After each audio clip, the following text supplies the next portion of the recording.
Hello dear students, welcome to our channel medico nursing classes. जैसा कि आप सब देख रहे हैं कि लास्ट क्लास के अंदर हमने हाइपोकैल्सीमिया के बारे में डिस्कस किया था और हमारी क्लास है वो आधी रह गई थी।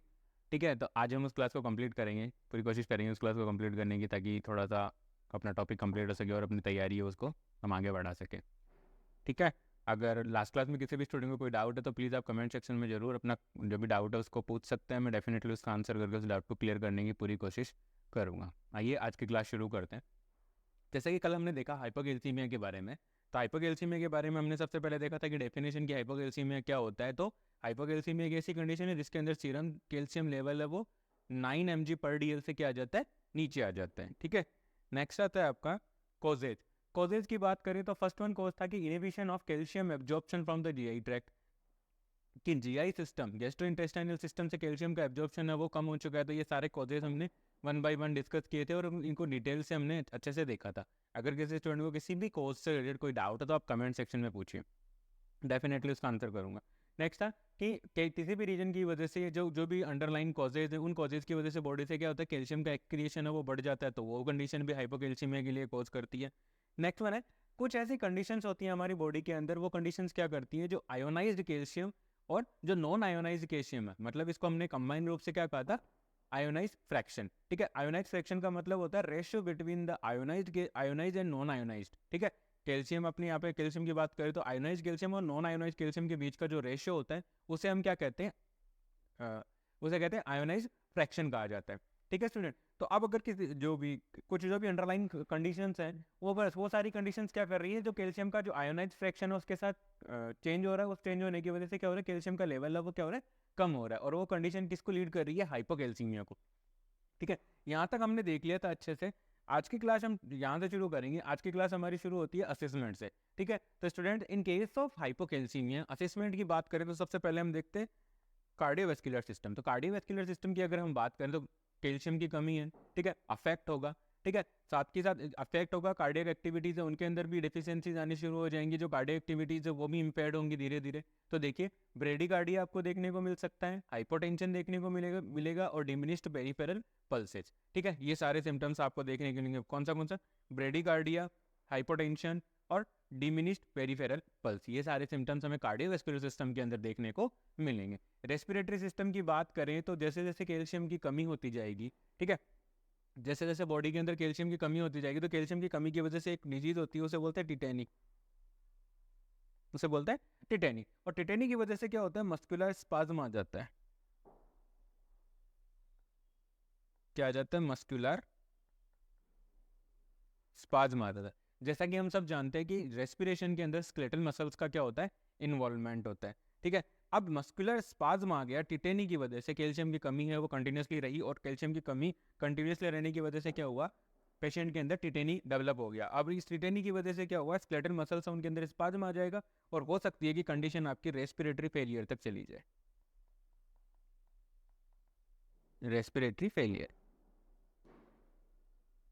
रेस्पिरेटरी फेलियर तक आपकी कंडीशन है वो जा सकती है। क्यों जा सकती है स्टूडेंट्स, क्यों जा सकती है, इसलिए जा सकती है क्योंकि जो रेस्पिरेशन है उसके अंदर स्केलेटल मसल्स का क्या होता है, इन्वॉल्वमेंट होता है। स्केलेटल मसल्स का इन्वॉल्वमेंट होता है, उसका उसी रीजन की वजह से हो सकता है कि अगर पेशेंट के अंदर हाइपोकैल्सीमिया है तो रेस्पिरेटरी फेलियर की कंडीशन है वो पॉज हो सकती है, क्योंकि हाइपोकैल्सीमिया मसल्स, स्केलेटल मसल्स में क्या कॉज करेगा, टिटेनी। टिटेनी की वजह से मस्कुलर स्पाज्म हो जाएगा और मस्कुलर स्पाज्म होने की वजह से रेस्पिरेटरी डिफिकल्टीज या रेस्पिरेटरी फेलियर्स आपको देखने को मिल सकता है। साथ के साथ सीजर्स की भी चांसेस होते हैं। ठीक है, तो न्यूरोमस्कुलर सिस्टम की अगर हम बात करें तो एक तो न्यूरोमस्कुलर में देखें तो सीजर्स आ सकते हैं, मसल्स के ट्विच आएंगे, ट्विच आना शुरू हो जाएंगे। ट्विच आना शुरू क्यों हो जाएंगे, क्योंकि कैल्शियम की डिफिशियंसी है मसल्स कॉन्ट्रैक्शन के अंदर, कैल्शियम इलेक्ट्रोलाइट है वो एक इंपॉर्टेंट रोल प्ले करता है। ठीक है, तो मसल्स के ट्विच आएंगे, क्रैम्प्स आएंगे, टिटेनी डेवलप हो सकता है, hyper active deep tendon reflex, hyper active deep tendon reflex है। ठीक है, hyper active deep tendon reflex का मतलब है जो भी डीप टेंडन रिफ्लेक्स थे अपने, कौन कौन से, डीप टेंडन रिफ्लेक्सेस, जो भी डीप टेंडन रिफ्लेक्सेस थे वो क्या हो जाते हैं, हाइपर एक्टिव हो जाते हैं, हाइपर एक्टिव। अब कौन कौन से थे जो डीप टेंडन रिफ्लेक्सेस की अगर हम बात करें तो कौन कौन से थे, पहला से था बाइसेप्स रिफ्लेक्स, ट्राइसेप्स और पटेलार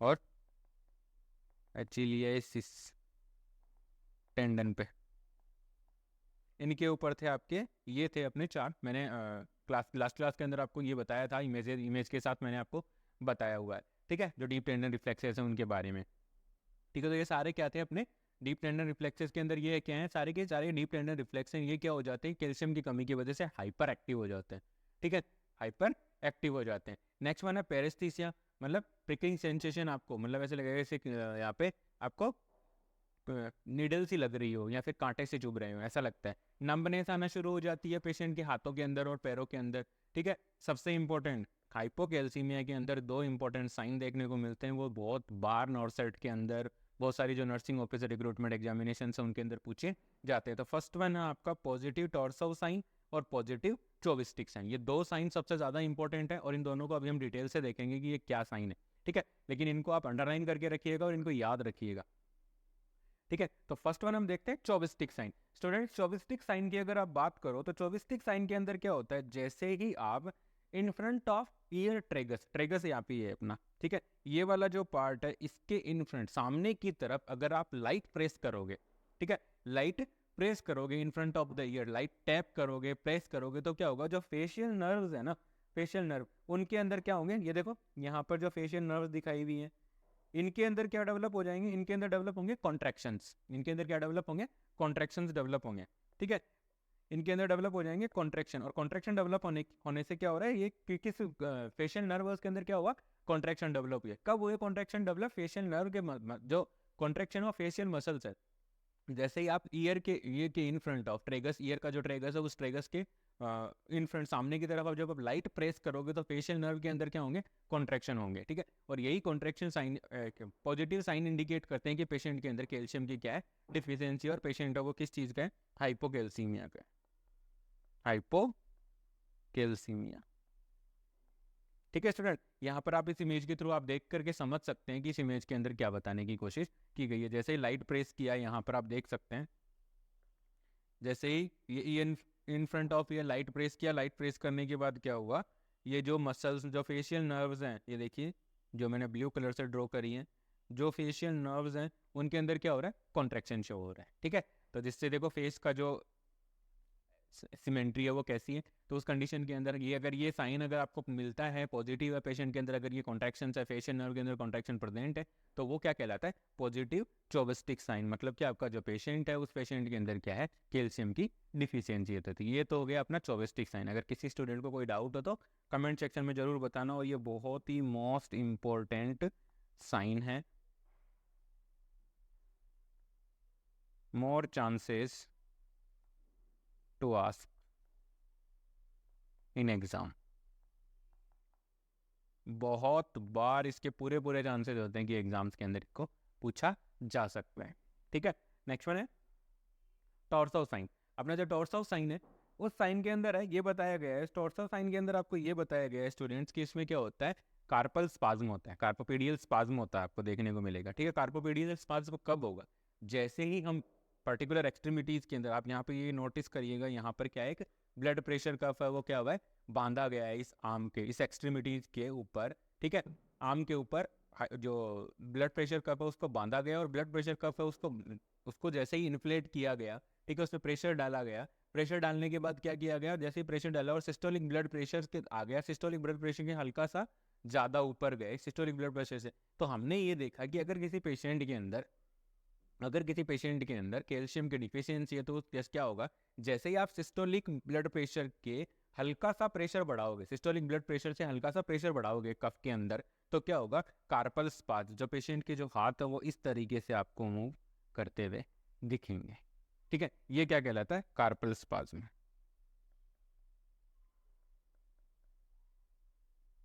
कार्पल स्पाज्म कहलाता है, ठीक है। कार्पोपेडियल स्पाज्म किस में देखने को मिलता है, जैसे कि आप ब्लड प्रेशर है उसको सिस्टोलिक प्रेशर से थोड़ा सा हाई लेके जाओगे, प्रेशर को इंक्रीज करोगे थोड़ा सा, तो क्या होगा, कार्पोपेडियल स्पाज्म आपको देखने को मिल सकता है। पेशेंट की जो कार्पल पार्ट है, ठीक है, वहाँ पर आपको स्पाज्म देखने को मिलेगा, और हैंड्स के जो मूवमेंट्स है वो आप यहाँ पे इस इमेज के अंदर देख के क्लियर कर सकते हो स्टूडेंट्स। इमेज के अंदर आप देख के, इमेजेस इसीलिए ऐड की जाती हैं ताकि आप लोगों को तुरंत समझ में आए और अच्छे से समझ में आए, ताकि आप इसको लंबे समय तक याद रख सकें, ठीक है। तो ये हो गया अपना टॉर्सो साइन, इसके बारे में भी बता दिया, ये भी मोस्ट इम्पोर्टेंट साइन है।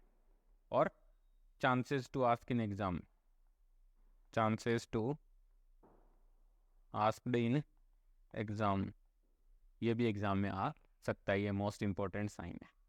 नेक्स्ट वन आते हैं कि जो सिम्टम्स हैं, तो रीनल सिस्टम के अंदर हाइपोकैल्सीमिया की वजह से कौन से सिम्टम्स आएंगे वो देखते हैं। तो ये अकॉर्डिंग टू जैसा कोज होगा, ठीक है, एक्सक्रिएशन ज़्यादा हो रहा है, ठीक है, तो हो सकता है रीनल कोज की वजह से एक्सक्रिएशन ज़्यादा हो, तो उसके अकॉर्डिंग वो किडनी ऑटोमेटिक अपने साइन एंड सिम्टम्स वो देती रहेगी।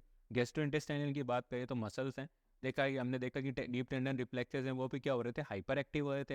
हाइपर एक्टिव हो रहे थे, यहाँ पर भी बावल साउंड, बावल जो मूवमेंट्स हैं, इंटेस्टाइनल जो मूवमेंट्स है वो क्या हो जाएंगे, हाइपर एक्टिव बावल मूवमेंट। अब मूवमेंट हाइपर एक्टिव है तो डेफिनेट है पेशेंट के अंदर एब्डोमिनल क्रैम्प्स और डायरिया आपको ऑटोमेटिकली देखने को मिल सकता है। कैल्शियम की डिफिशियंसी से क्या हो रहा है, जो बावल मूवमेंट्स है वो बढ़ रहे हैं, बावल मूवमेंट्स बढ़ने की वजह से क्या हो रहा है, पेशेंट को एब्डोमिनल क्रैम्प्स आ रहे हैं, और एब्डोमिनल क्रैम्प्स के साथ साथ पेशेंट को वहाँ पे डायरिया भी प्रेजेंट है, ठीक है।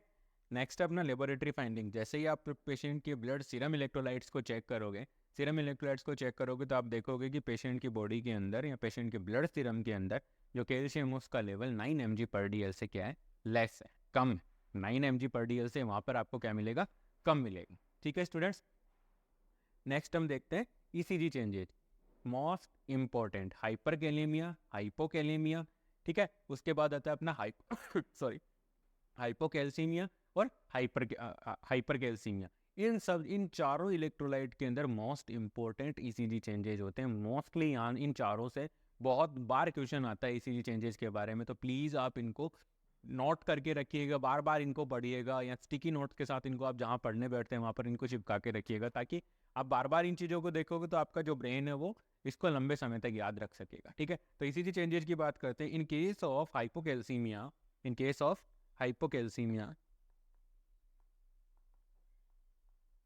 इन केस ऑफ अब हाइपोकैल्सीमिया के अंदर क्या क्या चेंजेस आ रहे हैं, ठीक है। तो पहला चेंजेस आ रहा है ईसीजी के अंदर आ रहा है prolonged ST interval, prolonged ST interval, ठीक है, प्रोलॉन्ग्ड एसटी इंटरवल आ रहा है पहला तो, और दूसरा आ रहा है प्रोलॉन्ग्ड क्यूटी इंटरवल। तो प्रोलॉन्ग्ड एसटी इंटरवल की अगर हम बात करें स्टूडेंट्स, तो जैसा कि आप यहाँ पे अपन यहाँ इस इमेज में देख रहे हैं, ठीक है, तो ये हो गई अपनी पी वेव, ये हो गया अपना क्यू आर एस कॉम्प्लेक्स, और ये हो गई अपनी टी, ठीक है। तो यहाँ पर आप देख रहे हो पहला क्या आ रहा है, पहला चेंजेज आ रहा है prolonged S T interval, S और टी के बीच का जो इंटरवल है यहाँ से लेकर के यहाँ तक का, यानी कि यहाँ से लेकर के यहाँ तक का जो इंटरवल है वो क्या हो गया है, प्रोलॉन्ग्ड हो गया है, ठीक है। तो एक तो ये चेंजेज आ जाएगा, ठीक है, prolonged S T interval, prolonged S T interval, ठीक है। दूसरा आएगा प्रोलॉन्ग्ड क्यूटी इंटरवल। अब क्यू और टी के बीच के अंदर है, तो आप देखो क्यूटी इंटरवल, ये तो एस तो यहाँ था ना, तो क्यू और टी के बीच में भी ऑटोमेटिकली क्या आ गई, डिस्टेंस आ गई है, दूरियां आ गई हैं वहाँ पर, वो भी आपको क्या शो करेगा, prolonged QT interval, QT interval also prolong, also prolonged, वो भी प्रोलॉन्ग्ड आपको देखने मिलेगी। आई होप आपको इमेज ऐड करने से आपको समझ में आ रहा होगा, ठीक है। एस टी सेगमेंट है, जो एस और टी है उन दोनों के बीच में भी ना क्या हुआ है, वाइड वाइड आया है, प्रोलॉन्ग्ड हुई है, ठीक है। और क्यू और टी जो दोनों उनके उनके बीच के अंदर भी क्या है, प्रोलॉन्गेशन हुआ है। तो ये दो ईसीजी चेंजेस मिलते हैं, एस टी इंटरवल बढ़ता है, साथ के साथ क्यूटी इंटरवल भी बढ़ता है। तो ये दो चेंजेस आपको किस कंडीशन के अंदर देखने को मिलते हैं, इन केस ऑफ हाइपोकैल्सीमिया, ठीक है। और ये वेरी मोस्ट है, बहुत ही मोस्ट है, ठीक है, बहुत ही मोस्ट इंपॉर्टेंट है।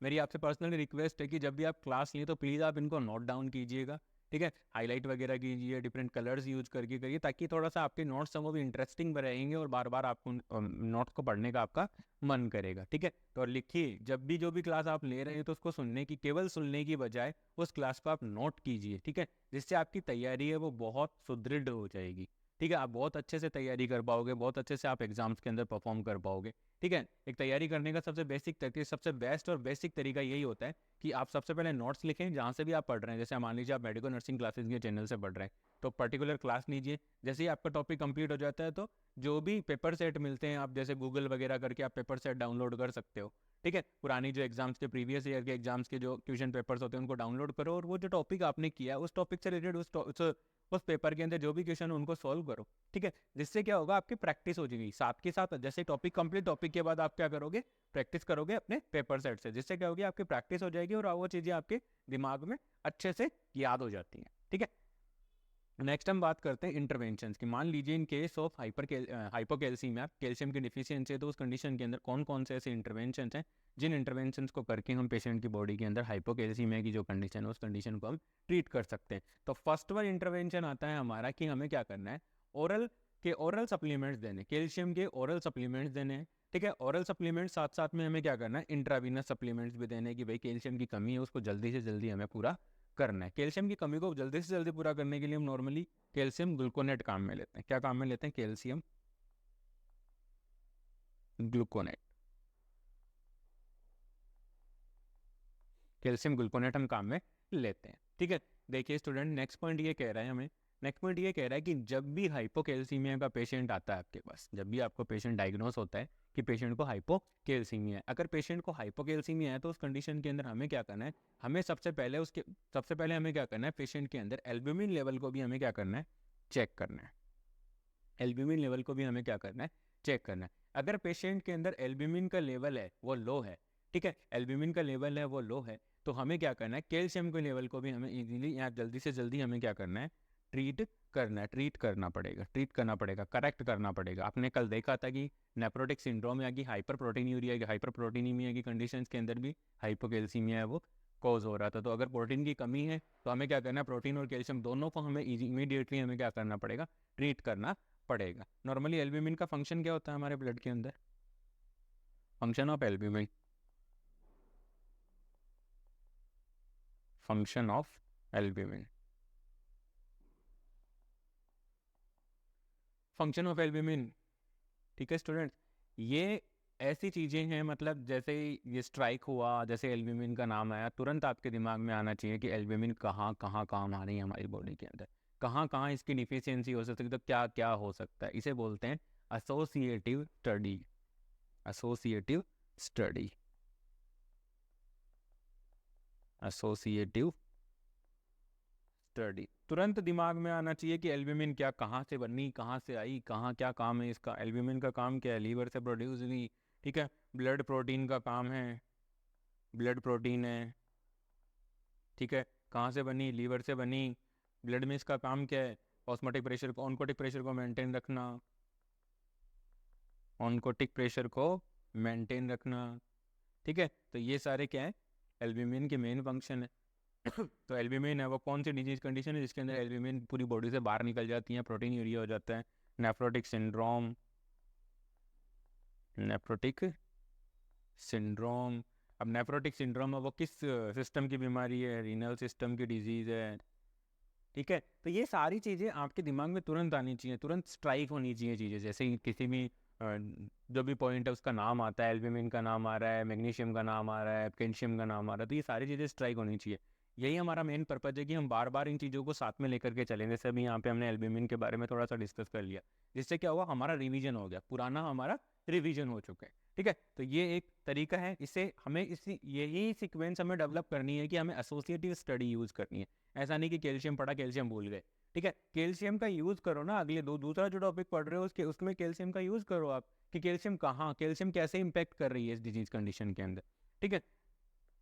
तो ये एक तरीका है पढ़ने का, याद रखने का लंबे समय तक, ठीक है। तो अभी हमारा जो हम पॉइंट बात कर रहे थे कि जब भी हम पेशेंट के अंदर, आपको अगर किसी पेशेंट के अंदर आपको देखने को मिलेगी आपका पेशेंट उसके अंदर क्या हो रहा है, एल्ब्यूमिन की कमी है, एल्ब्यूमिन की कमी है, तो डेफिनेट है कि क्या होगा, कैल्शियम की भी कमी होगी। क्यों, क्योंकि एल्ब्यूमिन क्या करेगी, कैल्शियम को बाइंड करके अपने साथ बाहर ले जाएगी, ठीक है। तो हमें क्या करना है, पेशेंट के अंदर जैसे एल्ब्यूमिन की कमी है तो पेशेंट, अगर आप कैल्शियम और एल्ब्यूमिन दोनों को हमें क्या करना है, इमीडिएटली हमें करेक्ट करना है। नेक्स्ट क्या कर रहे हैं, जब भी हम पेशेंट के अंदर, इंपॉर्टेंट पॉइंट है ये वाला, ठीक है, जब भी हम किसी पेशेंट के अंदर कैल्शियम इंट्रावीनसली दे रहे हैं, ठीक है, इंट्रावीनसली अगर कैल्शियम दे रहे हैं तो जो कैल्शियम कंटेनिंग जो सॉल्यूशन है उसे हमें क्या करना है, वार्म करना है। कहाँ तक वार्म करना है, बॉडी टेम्परेचर तक।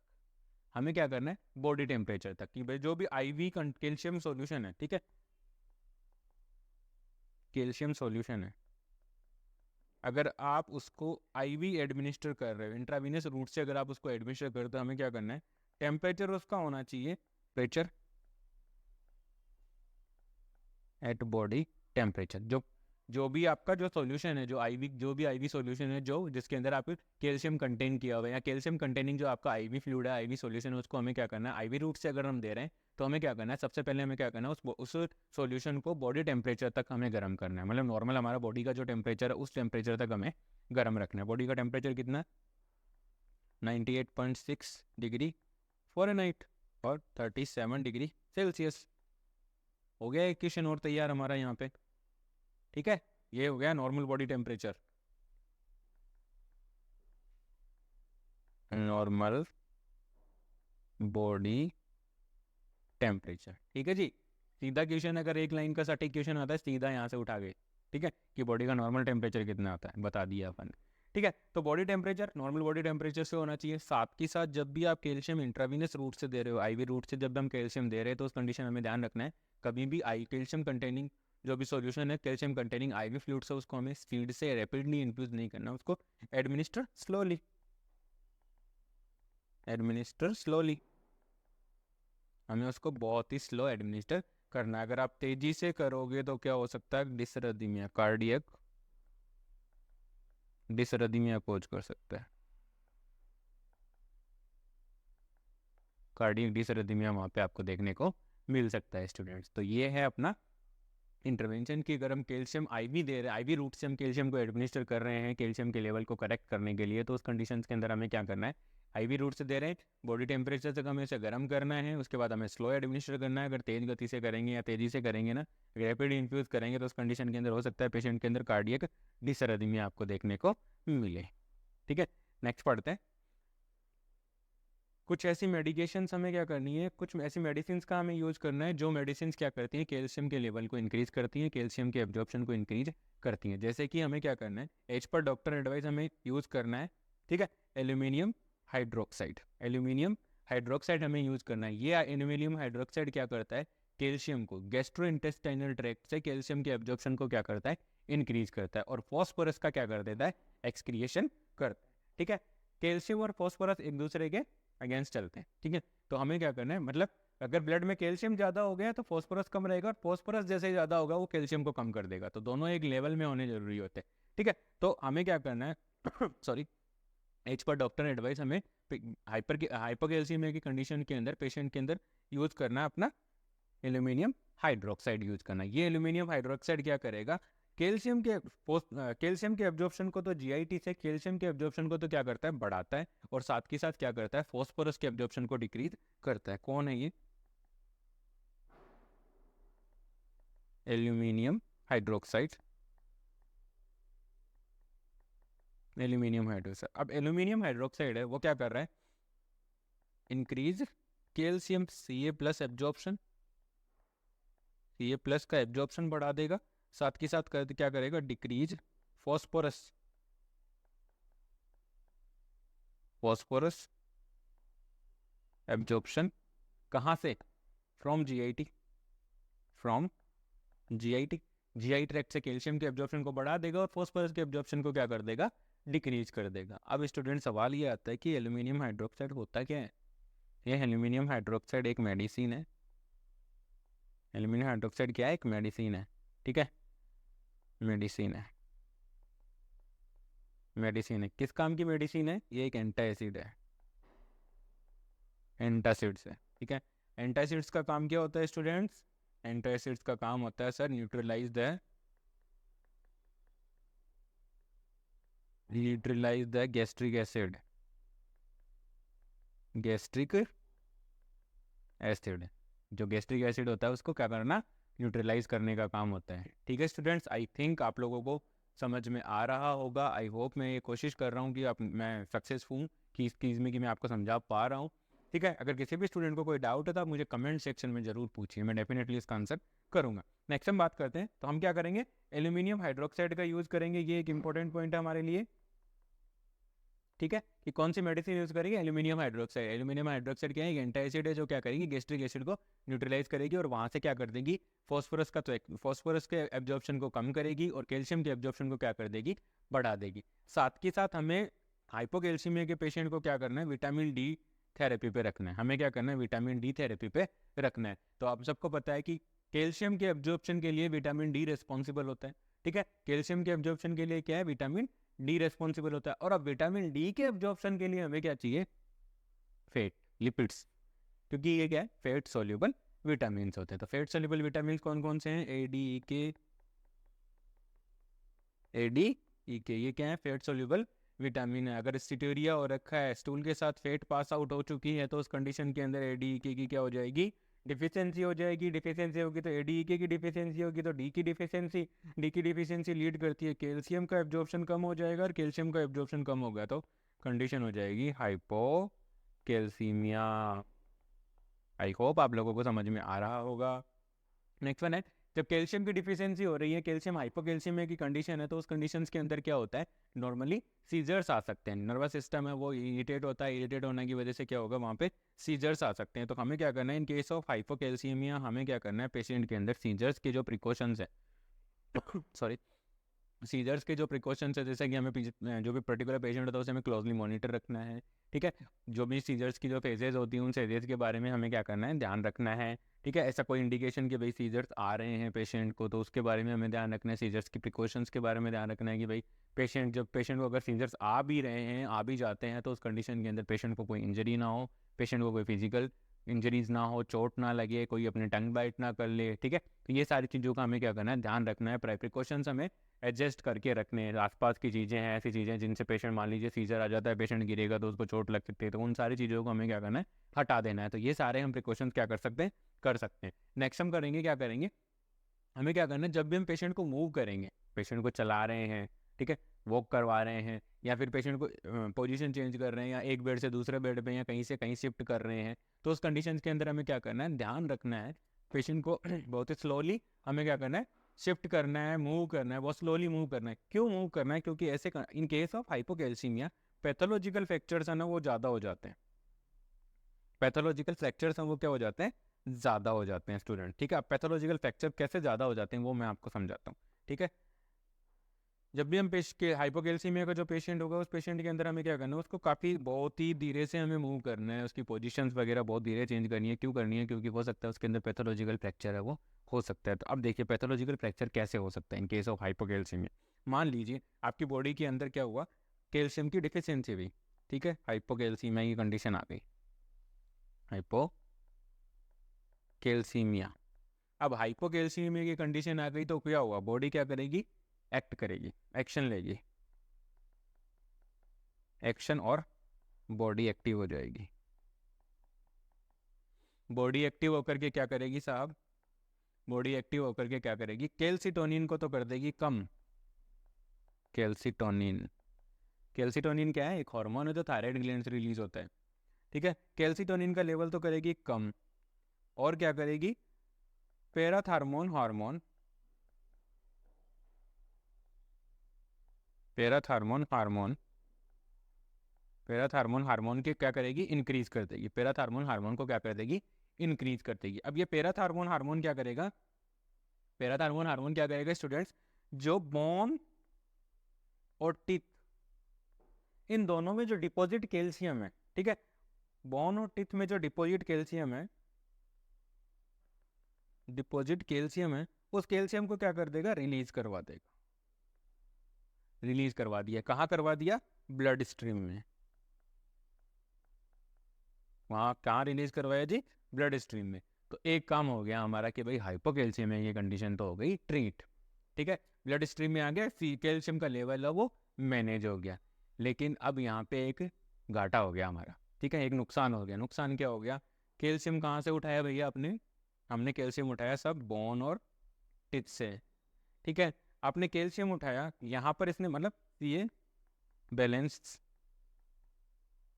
ये कैल्शियम का जो लेवल था वो क्या कर दिया, बैलेंस कर दिया। बट यहाँ पर ड्रॉबैक क्या हुआ वो देखो, आपकी बोन से कैल्शियम है वो निकल गया। अब बोन से अगर कैल्शियम है, जो डिपॉजिट कैल्शियम था वो निकल रहा है, वो क्या प्रोसेस कहलाती है, रिजॉर्प्शन ऑफ बोन, वो कहलाती है resorption of bone. Parathormone hormone ने क्या किया, बोन का जो डिपॉजिट कैल्शियम था उसको निकाल करके ब्लड में ले आया, वो ब्लड में रख दिया। अब ब्लड का कैल्शियम का लेवल मेंटेन हो गया, लेकिन हड्डी के अंदर जो कैल्शियम का जो डिपॉजिट था, हड्डी की मजबूती के लिए जो कैल्शियम चाहिए था, वो कैल्शियम कहाँ है, नहीं बचा। इसका मतलब ये कंडीशन क्या कहलाती है, रिजॉर्प्शन ऑफ बोन। ये हो गया बोन का रिजॉर्प्शन, कि भाई बोन है वो रिजॉर्प हो रही, ठीक है, उसका वहां से कैल्शियम, वो कैल्शियम वहां से निकाल लिया गया। अब बोन का कैल्शियम निकाल लिया गया तो क्या हो गया, बोन क्या हो गई, फ्रेजाइल हो गई, फ्रेजाइल बोन। अब फ्रेजाइल बोन है तो वो क्या होगी, हल्की सी चोट के साथ उसमें क्या हो सकता है, फ्रैक्चर हो सकता है। तो हमें क्या करना है कि ध्यान रखना है, समझ में आ गया फ्रैक्चर कैसे हो रहा है, पैथोलॉजिकल फ्रैक्चर। और ये जो फ्रैक्चर हो रहा है अभी, इसी को बोलते हैं अपन पैथोलॉजिकल फ्रैक्चर। फ्रेजाइल बोन के अंदर क्या होगा, पैथोलॉजिकल फ्रैक्चर,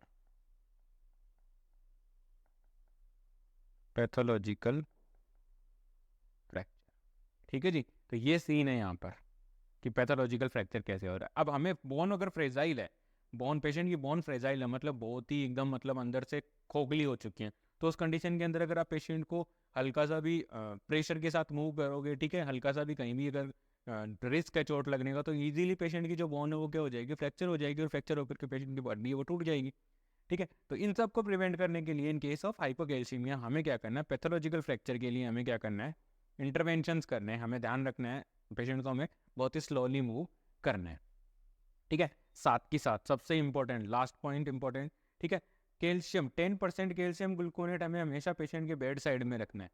10% कैल्शियम ग्लूकोनेट हमें हमेशा पेशेंट की बेड साइड पे रखना है, ठीक है, पेशेंट की बेड साइड पे रखना है। कि अगर अक्यूट कैल्शियम की डिफिशियंसी होती है, इमीडिएटली अगर कैल्शियम बहुत ज़्यादा नीचे चला जाता है, तो उस कंडीशन के अंदर हम क्या करेंगे, 10% कैल्शियम ग्लूकोनेट है वो पेशेंट के अंदर क्या कर देंगे, एडमिनिस्टर करेंगे, और कोशिश करेंगे कि पेशेंट की जान को बचाया जा सके, ठीक है। तो हमेशा ध्यान रखना है कि 10% कैल्शियम ग्लूकोनेट हमेशा पेशेंट की बेड साइड पे होना चाहिए, ठीक है।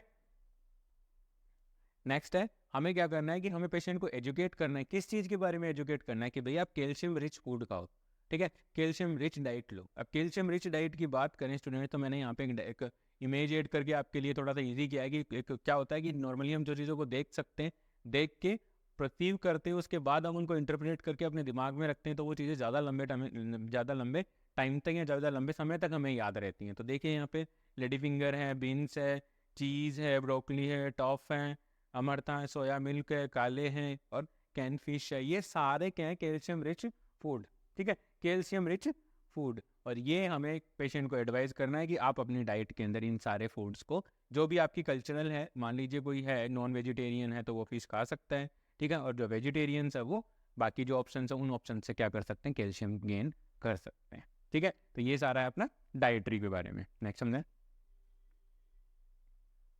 आज की क्लास में इतना ही। आई होप मेरे द्वारा प्रोवाइड किए जा रहे लेक्चर वीडियोस आपकी नर्सिंग ऑफिसर रिक्रूटमेंट एग्जामिनेशन की प्रिपरेशन में आपकी हेल्प करेंगे।